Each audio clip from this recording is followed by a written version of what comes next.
Hi friends, welcome to Lachem's recipe. இன்னைக்கு நம்ம சேனல்ல மேங்கோ கேசரி தான் செய்ய போறோம். 2 டேபிள் ஸ்பூன் அளவுக்கு நெய் சேர்த்துக்கிறேன்.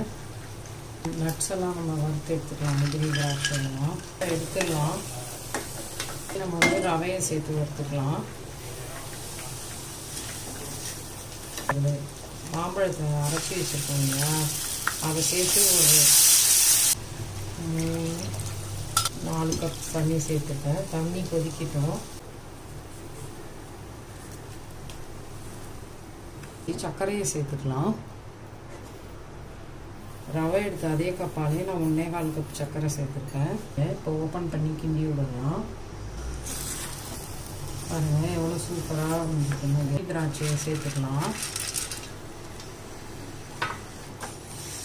சூப்பரான சுவையில் மேங்கோ கேசரி ரெடி ஆயிடுச்சு. இந்த மாதிரி நீங்களும் செஞ்சு பிரசாதமாக என்ஜாய் பண்ணுங்கள். இப்போ பாருங்கள் கேசரி எவ்வளோ சூப்பராக வந்திருக்குங்க, தெரியுதா?